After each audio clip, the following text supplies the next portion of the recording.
नमस्कार साथियों, स्वागत है एक बार फिर से टीचर्स एकेडमी के टॉक शो के एपिसोड नंबर 2 में, जिसका मकसद है नया एक्सपोजर, नई ट्रिक्स और क्लैरिटी, जिससे समझ और रणनीति अच्छी होने के साथ साथ सफलता की राह आसान होगी। तो आइए शुरू करते हैं। आज हमारे इस विशेष पॉडकास्ट में एक ऐसे व्यक्तित्व का स्वागत करने जा रहा हूं जिनकी यात्रा संघर्ष, समर्पण और प्रेरणा की मिसाल है। आज के हमारे खास मेहमान हैं डॉक्टर सुमंत सर। आपका जन्म उत्तर प्रदेश के आजमगढ़ जिले के भगतपुर गांव में हुआ। आपने अपनी प्रारंभिक शिक्षा गांव के सरकारी विद्यालय से प्राप्त की और आगे की पढ़ाई सिबली कॉलेज से पूरी की। अपने गांव से सिविल सेवा की तैयारी करने के लिए प्रयागराज आने वाले आप पहले व्यक्ति थे। आपने कई बार मुख्य परीक्षा दी और साक्षात्कार तक पहुंचे, लेकिन सफलता ना मिलने पर भी आपने हार नहीं मानी। आपने जीवन की दिशा में को एक नई पहचान दी। इसके बाद आपने शिक्षण क्षेत्र में कदम रखा और नीट की तैयारी कर रहे विद्यार्थियों को जीव विज्ञान पढ़ाना शुरू किया। बहुत ही कम समय में आप छात्रों के बीच अत्यंत लोकप्रिय हो गए, क्योंकि आपने एक कठिन और रटने वाला विषय बायोलॉजी को सरल और समझने के योग्य बना दिया। आपके कुशल मार्गदर्शन में अनेकों विद्यार्थियों ने अपना सपना पूरा किया और शानदार सफलता हासिल की। ऑल इंडिया रैंक 6, 7, 11, 14 जैसी शीर्ष रैंक उसमें शामिल है। आज देश के लगभग हर प्रमुख मेडिकल कॉलेज में आपके छात्र अपनी प्रतिभा का परचम लहरा रहे हैं। आपने राजस्थान में भी टीचिंग की है, कोचिंग में बच्चों को, वहां पर भी, जो कि कोचिंग का हब है, वहां पर भी आपने विद्यार्थियों को शिक्षित किया, उन्हें मेंटरशिप दी। कोविड के बाद ऑनलाइन के माध्यम से आप न केवल नीट के बच्चों को बल्कि अन्य टीचिंग प्रतियोगी परीक्षाओं की तैयारी कर रहे छात्रों की भी मार्गदर्शन करना प्रारंभ किया। जीव विज्ञान के बादशाह, छात्रों के प्रिय और हम सभी के प्रेरणा स्रोत आदरणीय डॉक्टर सुमंत सिंह सर, मैं आपका दिल से स्वागत करता हूं। बहुत बहुत स्वागत है सर आपका। धन्यवाद सर। इससे पहले कि मैं ये पॉडकास्ट शुरू करूं, वैसे तो मैंने कुछ चीजें जो जितनी मैं ढूंढ पाया आपके बारे में उतना मैं बताया। अब आप अपने अनुभव को, मैं चाहता हूं कि बच्चों को अपने तरीके से अपने अनुभव को आप साझा करें। एमएससी बॉटनी करने के बाद सिविली नेशनल कॉलेज आजमगढ़ में है, वहाँ से एमएससी बॉटनी करने के बाद मैं प्रयागराज आया जी। मेरा सपना था आईएएस बनना जी। मैं आईएएस बनने के लिए आया था और शुरुआती दौर में मुझे तुरंत ही सफलताएं, मतलब प्री में क्वालिफाई कर गया जी। और मैं केवल आईएएस बनना चाहता था, शुरू में पीसीएस भी नहीं बनना चाहता था जी। जब मेरे चारों अटेम्प्ट आईएएस के खत्म हो गए, तब मैं पीसीएस की तरफ देखा और पीसीएस के मैंने मेंस दिए, इंटरव्यू दिए, लेकिन फाइनली मेरा सिलेक्शन नहीं हुआ। अच्छा। तब मैं कोचिंग फील्ड में आया। मैं जब आया था तो बड़े दुखी मन से आया था जी, क्योंकि एक मैं बहुत बड़ा सपना लेके आया था। आजमगढ़ से भगतपुर बिलरियागंज, एक छोटा एक गांव है भगतपुर बिलरियागंज के पास, जो आजमगढ़ में है, वहां से एक बड़ा सा सपना लेके मैं आया था प्रयागराज इलाहाबाद जी, कि मैं आईएएस बनूंगा। तो मैंने आईएएस बना, न पीसीएस बना। तो जब मैं कोचिंग फील्ड में आ रहा था तो मैं बड़े दुखी मन से आया जी। लेकिन बाद में मुझे लगा कि ये सबसे अच्छा प्रोफेशन था, मैं इसी के लिए बना था, मैं गलत जगह प्रयास कर रहा था। अच्छा। मुझे ये लगा कि मैं गलत जगह प्रयास कर रहा था और शुरू में मुझे बुरा लगा, लेकिन बाद में लगने लगा कि नहीं, जैसे जैसे मेरे बच्चे सफल होने लगे जी, मुझे बड़ा अच्छा लगने लगा कि मैं सही काम कर रहा हूँ। और मेडिकल में मैं आपको बता दूं कि 3000 के आसपास मैंने डॉक्टर बनाए, अच्छी रैंक दिया, और मेरे तमाम विद्यार्थी इस समय मेडिकल कॉलेज में एसोसिएट प्रोफेसर के पद पर भी हैं जी। इलाहाबाद में जो मोतीलाल नेहरू मेडिकल कॉलेज है, वहां हमारे 3 विद्यार्थी इसमें एसोसिएट प्रोफेसर हैं। बहुत बढ़िया। और इसके अलावा जगह जगह पर कई शहरों में वो अपना उन्होंने एमबीबीएस किया, एमडी किया, डीएम किया, उनके हॉस्पिटल चल रहे हैं, क्लिनिक चल रहे हैं, बहुत बढ़िया कर रहे हैं जी। अब मैं बहुत संतुष्ट हूँ कि मैं सही डायरेक्शन में हूँ, और मुझे जैसे लगता था कि मैं किस लिए आया था और कहाँ चला गया, लेकिन आज मुझे लगता है कि मैं सही जगह पर हूँ जी। संतुष्टि हुई, और जो बच्चों के रिजल्ट आए, जैसे बच्चों के अचीवमेंट्स आए, तो उससे आप और मोटिवेट हुए। और मैं देखता हूँ सर, बड़ा मेहनत एक है इस करियर में। जो टीचिंग फील्ड में तमाम टीचर्स हैं, बड़ी मेहनत करते हैं, दिन रात वो सवाल बनाना, क्लास पढ़ाना। और जब से ऑनलाइन आया है तब से तो कोई टाइमिंग भी नहीं है, रात में भी पता चला वीडियो, आजकल तो रात रात भर वीडियो आप लोग शूट करते हैं, रिकॉर्डिंग करते हैं, पढ़ाते हैं। नीट के बाद टीचिंग की जो तैयारी कर रहे थे, टीचिंग एग्जाम्स की जो छात्र तैयारी कर रहे थे, तो वो कैसे आपके मन में आया कि अब इनके लिए कार्य किया जाए, इनका मार्गदर्शन किया जाए? एक्चुअली पहले जो मेडिकल की तैयारी होती थी उसमें अलग अलग स्टेट के मेडिकल प्रवेश परीक्षा होती थी।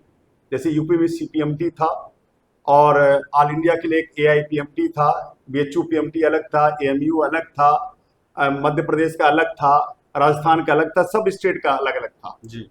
सिलेबस ज्यादा हुआ करते थे, सीपीएमटी के सिलेबस ज्यादा थे, और हम लोग बड़े मजे लेके पढ़ाते थे जी। समय बीता, जब नीट आ गया तो वो एनसीईआरटी बेस्ड हो गया कि नीट में एनसीईआरटी के बाहर कुछ नहीं आता। तो वो एनसीईआरटी किताब 2 पतली पतली किताब है, एक 11th की, एक 12th की जी। तो ये लगने लगा कि ये थोड़ा कम हो गया, तो जो चीजें हम जानते थे वो भूलने लगे जी। तो हमने कहा कि क्यों ना जो है टीचिंग में भी जुड़ा जाए, तो कि जो हमारा पहले का ज्ञान रहेगा वो बचा भी रह जाएगा और नीट को भी हम पढ़ाते रहेंगे जी।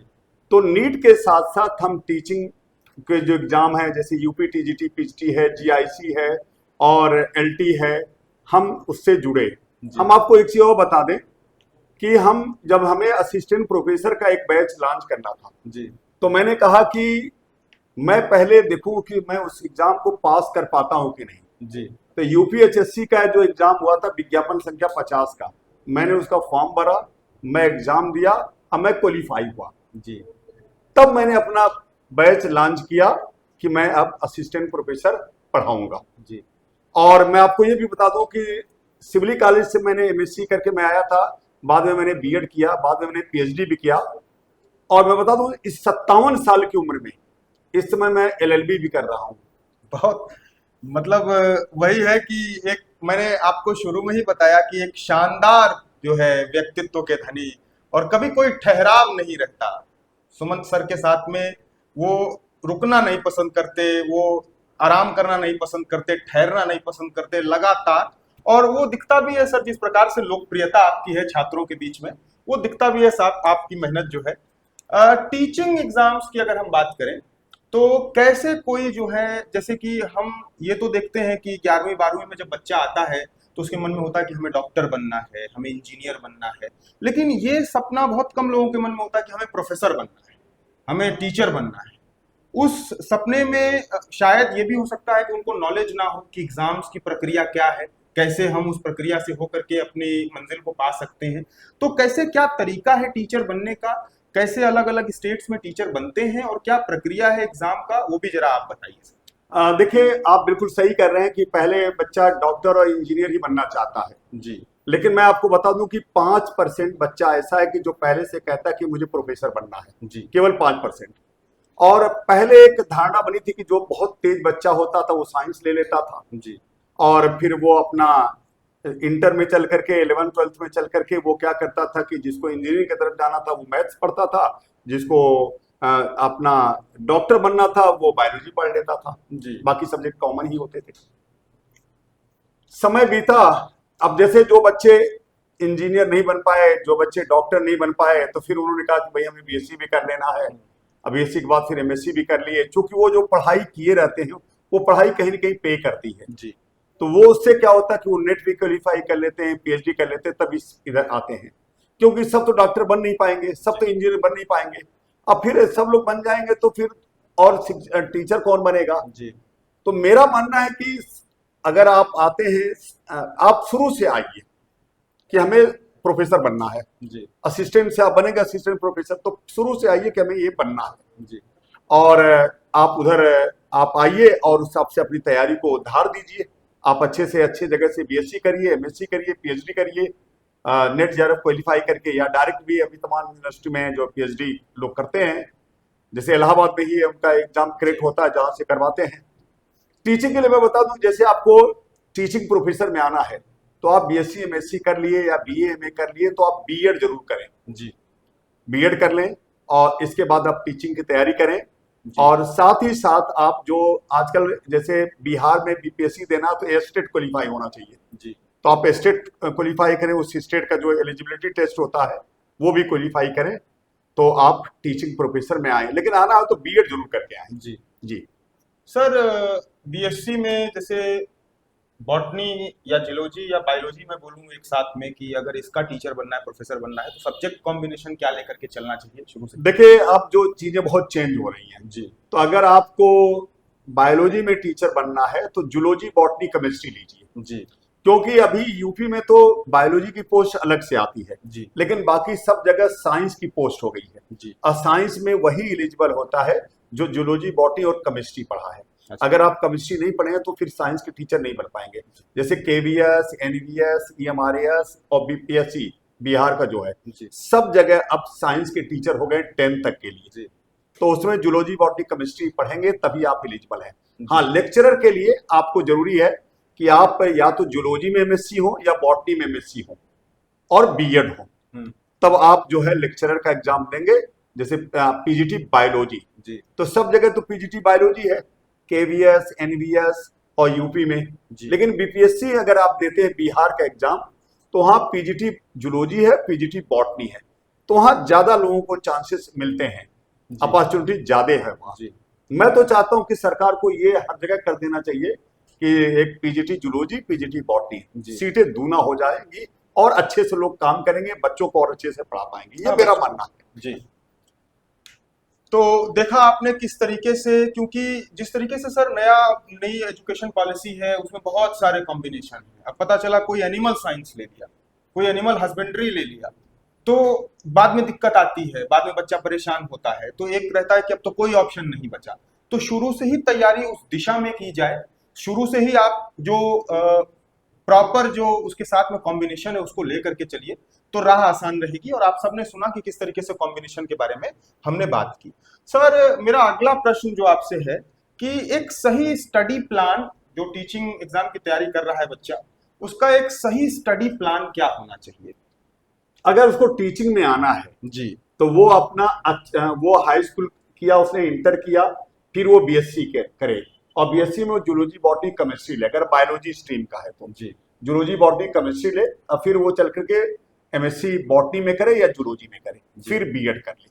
अगर जैसे वो आपका जूलॉजी, बॉटनी, बायोटेक्नोलॉजी ले लिया या बायोटेक्नोलॉजी में एमएससी कर लिया या माइक्रोबायोलॉजी में एमएससी कर लिया, अब वो एलिजिबल नहीं है जी। पहले वो एलिजिबल होता था, माइक्रोबायोलॉजी वाला भी और आपका बायोटेक्नोलॉजी वाला, वो पीजीटी जो यूपी पीजीटी था वहां एलिजिबल था, लेकिन अब वो चीजें हट गई हैं। अब या तो जूलॉजी में एमएससी है या बॉटनी में एमएससी है, तभी आप दे पाएंगे। तो अगर आप टीचर बनना चाहते हैं, टीचर, अब जबकि वो बहुत अच्छी नौकरी है टीचर की, सैलरी खूब अच्छी सैलरी है, काम कम है, मान सम्मान आपका है, तो मेरे समझ से आपको शुरू से लेकर चलना है कि आपको बीएससी जूलॉजी, बॉटनी, केमिस्ट्री में करना है, एमएससी बॉटनी या जूलॉजी में करना है और बीएड कर लेना है जी। इसके साथ साथ जो आपके सीटेट और एस्टेट के एग्जाम होते हैं वो भी आप पास करिए। अगर आप इंटर कॉलेज तक रहना चाहते हैं, अगर आप डिग्री कॉलेज या यूनिवर्सिटी में जाना चाहते हैं तो आप नेट जेआरएफ भी हो, नेट क्वालिफाई करें और पीएचडी करें। अगर आप देखिए, अब यूनिवर्सिटी में अगर आप आना चाहते हैं तो बगैर आप पीएचडी के हो ही नहीं पाएंगे जी, आपको इंटरव्यू कॉल ही नहीं होगा। आजकल तो जो है पोस्ट डॉक्टरेट करने लगे हैं लोग अब्रॉड, बाहर से जाकर के, क्योंकि उनके ज्यादा नंबर मिलते तभी इंटरव्यू कॉल होता है जी जी। कोचिंग कितना सार्थक है सर? कोचिंग के या मैं बोलूं कि कोचिंग से ही होगा या सेल्फ स्टडी से भी हो सकता है? सेल्फ स्टडी से भी हो सकता है जी बच्चा पढ़ेगा, अपने से पढ़े तो सेल्फ स्टडी से हो सकता है, इसमें कोई डाउट नहीं है जी समय थोड़ा लग सकता है या बच्चा मेहनती है तो जल्दी भी पा सकता है।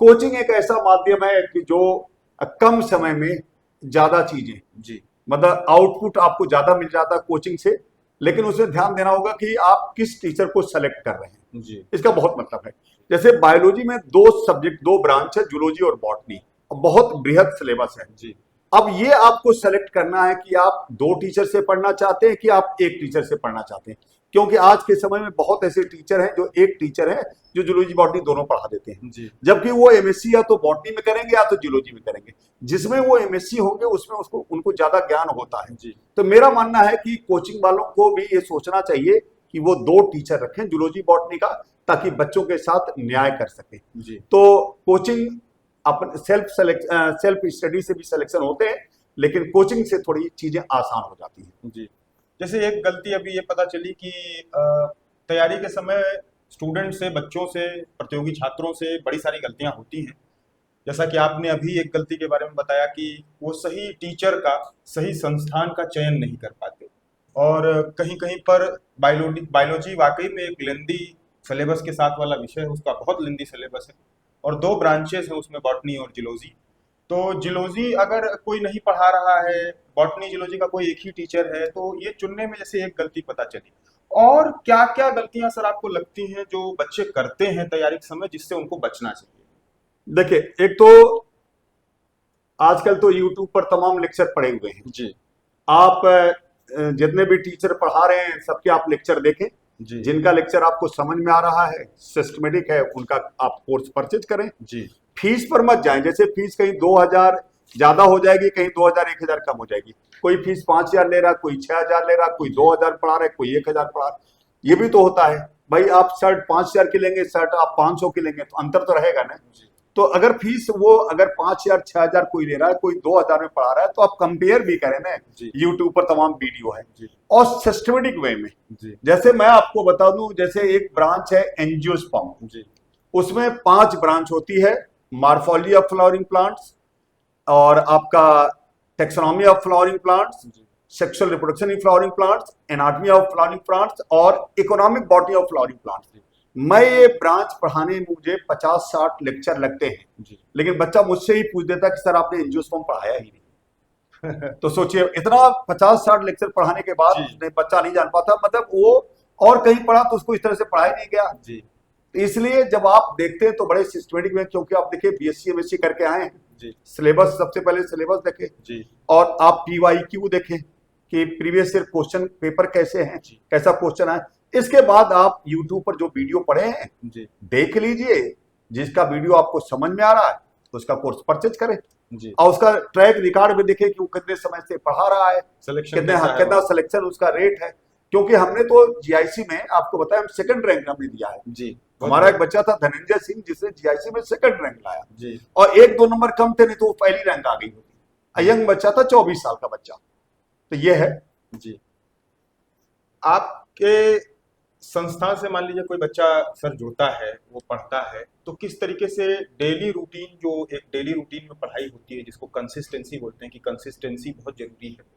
एक नियमित रूप से आपको इतना पोर्शन पढ़ना ही पड़ेगा और लगातार उसको पढ़ना पड़ेगा। तो आपके साथ जुड़ने के बाद वो रूटीन कैसे बनता है, और किस रूटीन को आप बच्चों को बताते हैं, कैसा रूटीन होना चाहिए? बायोलॉजी की क्लासेस पहले तो जैसे मैं 3 दिन पढ़ाता था, 3 दिन हमारे डॉक्टर सिन्हा सर पढ़ाते थे, लेकिन अब हम लोग चेंज कर दिए। 3-4 महीने पहले से हम लोग बायोलॉजी डेली पढ़ाते हैं, 2 घंटा जूलॉजी, 2 घंटा बॉटनी, मतलब 4 घंटे बायो की क्लास चलती है डेली। 4 से 6 मैं पढ़ाता हूँ, 6 से 8 डॉक्टर सिन्हा सर पढ़ाते हैं। तो 2 घंटे जूलॉजी, 2 घंटे बॉटनी डेली। और इसमें किसी को कभी कभी जो है एक्स्ट्रा लेना होता तो संडे को भी पढ़ा देता है, लेकिन आपके 4 घंटे 6 डेज बायोलॉजी की क्लास चलती है, जूलॉजी और बॉटनी दोनों का। तो ये हम लोग किए हैं कि भाई हम डेली पढ़ाएंगे 4 घंटे बायोलॉजी। तो हम लोगों का इस तरह से है। और फिर जैसे हम लोग टॉपिक खत्म हो गया तो हम लोग प्रैक्टिस भी करवाते हैं। जैसे कोई बच्चा प्रैक्टिस भी हमारा देखना चाहे तो कम से कम मैं 15 से 20 हजार सवाल 15 से 20 हजार सवाल मैंने यूट्यूब पर प्रैक्टिस करवाया, वो जो बिल्कुल फ्री में अवेलेबल है जी। और तमाम ब्रांच में पूरा का पूरा पढ़ा गया हूँ जी। वो देखिए, पूरी साइटोलॉजी, पूरी जेनेटिक्स, पूरी मार्फोलॉजी, पूरी एम्ब्रियोलॉजी, ऐसे मैं तमाम पढ़ा चुका हूँ। वो यूट्यूब पर देखें और फिर फैसला करें। और वीडियो रिकॉर्डेड भी रहता होगा, मान लीजिए जिस टाइम पे वो लाइव चल रहा है, अगर उसमें बच्चे नहीं जुड़ पा रहे हैं तो वो बाद में भी देख सकते हैं। बिल्कुल। देखिए, ऑनलाइन पढ़ाई का सबसे बड़ा फायदा ये है कि जैसे आप लाइव जुड़ते हैं तो अच्छी बात है, और लाइव किसी कारण बस नहीं जुड़ते तो कोई उसमें नुकसान नहीं होता। जब आपके पास समय है आप वीडियो देखें। तो ऑनलाइन पढ़ाई का ये सबसे बड़ा फायदा हो गया कि आपके पास 12 बजे रात को टाइम है, 10 बजे रात को टाइम है, दिन में आप काम कर रहे हैं, वर्किंग हैं। अब महिलाएं हैं जो घर का भी काम काज देखती हैं, उनको चाहिए कि वो जब खाली हो तो हमारा वीडियो देख लें जी। ये भी है सर। जैसा कि आपने भी बताया कि आप जब प्रयागराज आए थे तो सिविल सर्विसेज के लिए आए थे और आपने बड़ी मेहनत भी की, आप मुख्य परीक्षा भी दिए, साक्षात्कार तक भी गए, कई स्टेट्स की परीक्षा में। किस तरीके से जब एक हताशा हाथ लगती है और उस हताशा में टीचिंग में भी जो बच्चे तैयारी कर रहे हैं या और तमाम जो कॉम्पिटिटिव एग्जाम की तैयारी कर रहे हैं, जब वो हताश होते हैं तो खुद को उस समय मोटिवेट कैसे करें, किस तरीके से एक नई दिशा अपने जीवन में लाएं? नहीं, देखिए, हताशा तो होती है। हम ही लोग आए थे, लंबा समय दिए भाई, जिस काम के लिए आए थे वो तो नहीं पाए जी। शुरू में हमने बताया कि जब हम कोचिंग फील्ड में आए थे तो बड़े दुखी मन से आए थे जी। ये बात अलग है कि आज हम बहुत खुश हैं जी। तो बच्चा जब आता है, जब उसका सिलेक्शन नहीं होता तो हताश तो होता है, लेकिन मैं उनको कहना चाहता हूं कि देखिए, हर रात की एक सुबह होती है जी। रात है, लंबी भले हो जा, रात जाड़े की रात बहुत लंबी हो जाती है, लेकिन फिर भी सुबह आती है। तो एक असफलताओं का दौर होता है। कितनी असफलताएं, एक बार, दो बार, तीन बार, चार बार असफल होंगे, लेकिन लगे रहेंगे तो एक दिन सफल हो जाएंगे जी। और मैं कह देता हूं, मान लीजिए ठीक है, आप गवर्नमेंट नौकरी के लिए आए, गवर्नमेंट नौकरी नहीं पाए, तो अगर आपके पास ज्ञान है, अगर आपके पास नॉलेज है, ज्ञान है, तो वो ज्ञान आपको पे करेगा। ठीक है, आप गवर्नमेंट नौकरी नहीं पाएंगे, मैं गवर्नमेंट नौकरी नहीं पाया तो मेरा जीवन नहीं चला क्या? मेरा जीवन चला।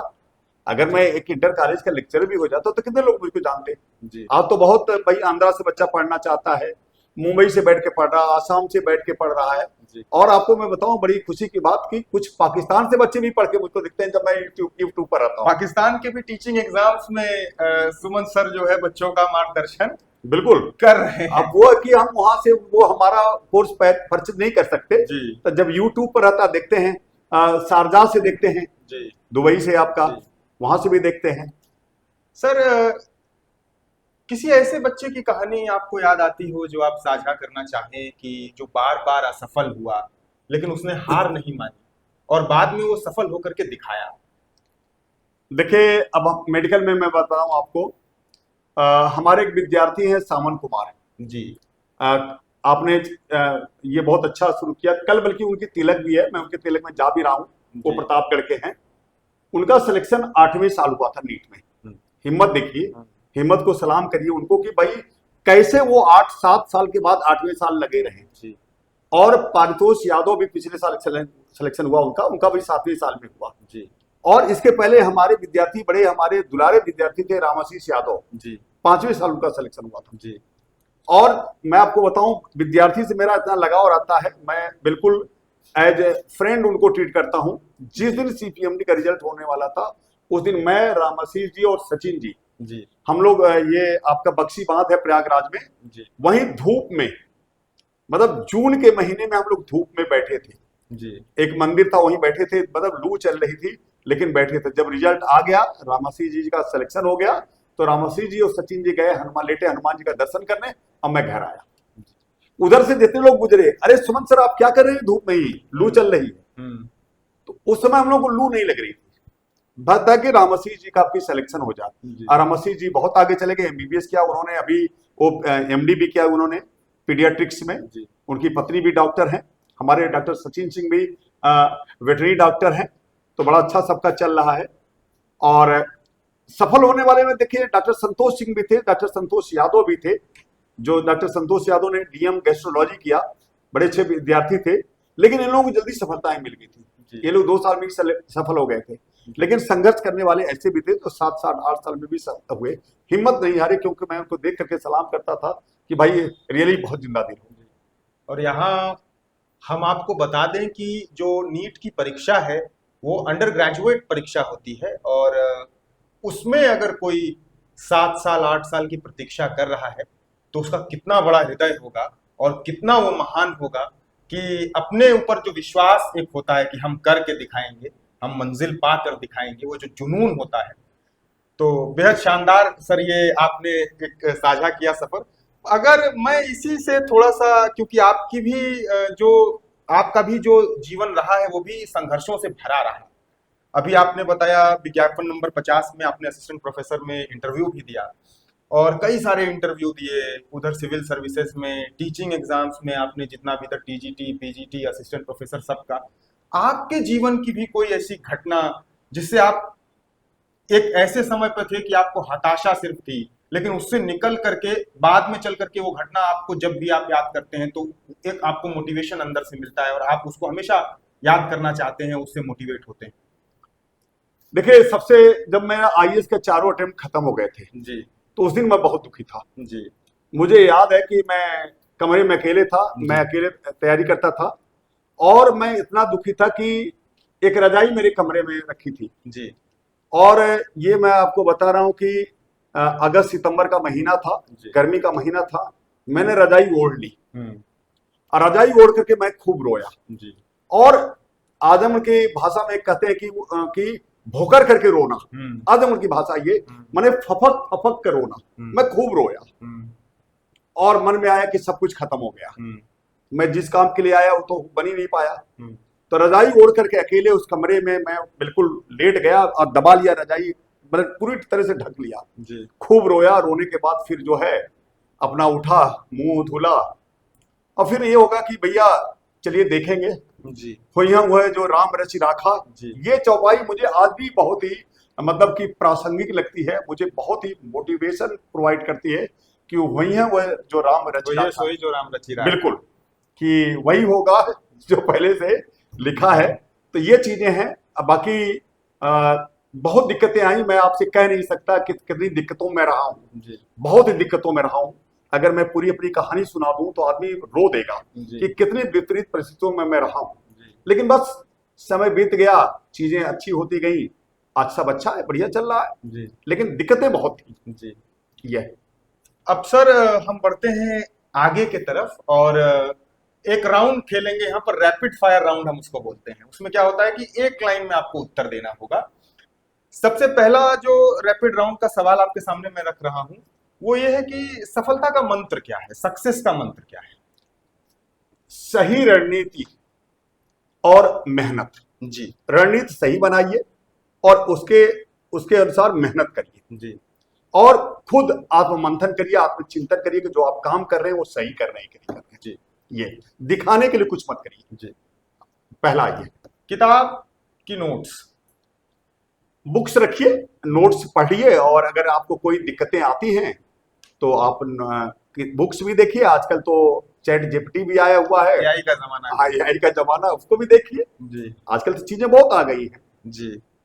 रात में पढ़ाई करें कि सुबह पढ़ाई करें, ये आप पर डिपेंड करता है जी, कि आप कब अपने को कंफर्ट फील करते हैं। आज के बच्चे तो जो हैं रात में पढ़ते हैं, अब बहुत अच्छा करते हैं जी। तो अगर आप रात में पढ़ सकते हैं, रात में पढ़े, दिन में पढ़ सकते हैं, जो मतलब आप जिसमें ज्यादा अपने को अच्छे से एडजस्ट कर पाए जी, वो है। अब ये नहीं है कि नहीं आप सुबह मॉर्निंग उठ करके 5 बजे उठ के पढ़िए तो ज्यादा याद होगा, ऐसा कुछ नहीं है।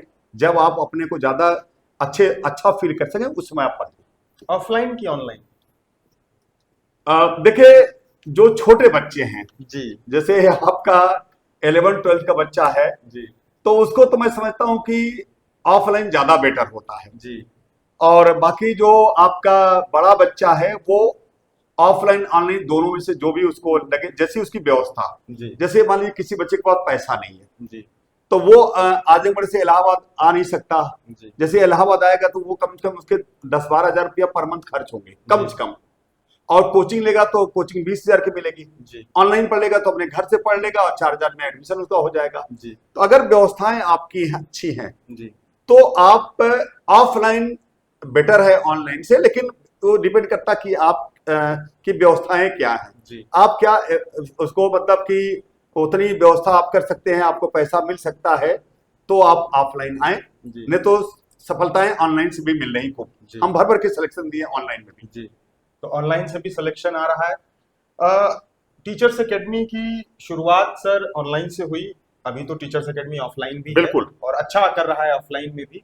टीचर्स एकेडमी पहले ऑनलाइन पे आया और ऑनलाइन में जैसा कि आप जो जीआईसी का भी रैंक बता रहे थे, वो सब बच्चे ऑनलाइन से पढ़ करके ही आए। बिल्कुल, ऑनलाइन से ही पढ़ के। तो मैं सर थोड़ा सा ये जानना चाहता हूँ कि किस तरीके से आपका जो ये इंस्टीट्यूट है ये रन करता है, किस तरीके से बच्चा आपसे जुड़ सकता है और क्या क्या सुविधा आप यहाँ पर टीचर्स एकेडमी ऑनलाइन और ऑफलाइन दोनों में, जिसको भाई जो अफोर्ड कर सकता है शिक्षा में, ऐसे ही बहुत कम यहाँ पर रखा गया है। क्योंकि अम्बरीश सर की मैं बार बार चर्चा करता हूँ, जो संस्थान के फाउंडर हैं, वो फीस को बहुत कम ही रखते हैं, मिनिमम रखते हैं कि बच्चे को किसी भी तरीके से पैसा पढ़ाई में बाधा ना बने। बिल्कुल। और वो आप लोग का भी, आपका बीएम सर का और बाकी अन्य टीचर्स का भी यही सोच है कि ठीक है हम कम पैसा कमाएंगे चलेगा, लेकिन बच्चा पढ़ाई से वंचित नहीं रहना चाहिए।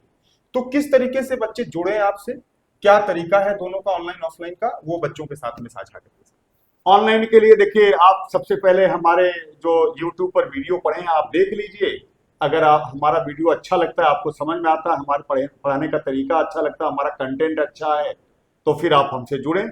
तो हमारे नंबर हैं, जैसे ऑनलाइन का नंबर है 9628959237, ये नंबर हमारा है। और इस नंबर पर आप कॉल करें या मैसेज भेजें तो हमारे तरफ से फ़ोन जाएगा, तो आप फिर हमारे कोर्स को परचेज कर सकते हैं। हमारी जो कोर्स की वैलिडिटी होती है 1 साल की होती है। फीस बहुत मामूली 4000 5000 ऐसे फीस हम लोग रखते हैं। और अगर कोई बच्चा दिक्कतों में है तो उसकी फीस हम कम भी कर लेते हैं। और ऑफलाइन में क्या है कि ऑफलाइन में हम आपको 10 दिन का ट्रायल दे देते हैं फ्री। लोग तो 3 दिन 4 दिन देते हैं, हम 10 दिन का दे देते हैं कि आइए 10 दिन पढ़िए, अगर आपको समझ में आता है तो आप करिए। ऑफलाइन में हम क्या करते हैं कि फीस आप एक बार में नहीं दे पाते तो 2 बार 3 बार में भी हम इजी इंस्टॉल, बिल्कुल जिस तरीके से जैसे आप दे सकते हैं, ये भी हम करते हैं जी। अंत में सर हमारे श्रोताओं के लिए एक संदेश आपके तरफ से, मैं चाहूंगा कि हमारे सभी श्रोताओं को, क्योंकि अब इस पॉडकास्ट का हम अंत कर रहे हैं, समापन कर रहे हैं, तो अंत में एक संदेश हमारे श्रोताओं के लिए। देखिए, 2 लाइन मुझे बहुत प्रेरित करती हैं। और मैं तो बहुत बातें आपको नहीं बताया कि मैं कितनी दिक्कतों में था, लेकिन 2 लाइन मुझको बहुत जो है मुझे पसंद है कि वो चीज़ है क्या कि अपनी खुशी के लिए मेरे गम को उबार लो। आपकी खुशी किसमें है? आपका सिलेक्शन होगा तो आपकी खुशी है। अब मेरा गम क्या होता है कि जब मैं सिलेक्शन आपका नहीं होता तो मैं दुखी हो जाता हूं। अगर आप सिलेक्शन लेंगे तो दोनों लोग संतुष्ट हो जाएंगे। तो अपनी खुशी के लिए मेरे गम को उबार लो, इतना हंसो कि आंखों से आंसू निकल पड़े, इतना हंसो कि आंखों से आंसू निकल पड़े। जी, तो बहुत बहुत धन्यवाद सर, इतने महत्वपूर्ण सुझाव की आपने इतने महत्वपूर्ण सुझाव दिए। आपने अपना कीमती समय, क्योंकि लगातार मैं देखता हूं आप लोग के पास टाइम ही नहीं रहता है, 12-12 14-14 घंटे की आप लोग की वर्किंग है, उसके बाद भी आपने इस पॉडकास्ट के लिए समय निकाला। हमारे इस पॉडकास्ट का एक मकसद है कि तैयारी आपकी सटीक, स्मार्ट और रिजल्ट ओरिएंटेड हो। इसीलिए हम टीचर्स को लेकर के आते हैं। बीएम सर आए थे, आज सुमंत सर हमारे साथ में थे, और टीचर्स एकेडमी एक खास अवसर पॉडकास्ट का लेकर के आया है, जिसमें आगे आपको और टीचर्स मिलेंगे जो आपको ढेर सारे सुझाव देंगे, जिससे आपकी तैयारी बेहतर होगी, आपको अनुभव मिलेंगे जिससे आप बेहतर करेंगे। इसी के साथ में इस पॉडकास्ट के हर एक सवाल में एक ऐसा जवाब छुपा है जिसमें आपकी सफलता का राज है। आशा करता हूं आपको हमारा आज का ये वीडियो पसंद आया होगा। इसको ज्यादा से ज्यादा लोगों के साथ शेयर करिए। चैनल पर पहली बार आए हैं तो चैनल को सब्सक्राइब करिए और वीडियो को लाइक करिए। पढ़िए, मुस्कुराइए। मिलेंगे अगली वीडियो में, तब तक के लिए bye bye. Thank you. Thank you.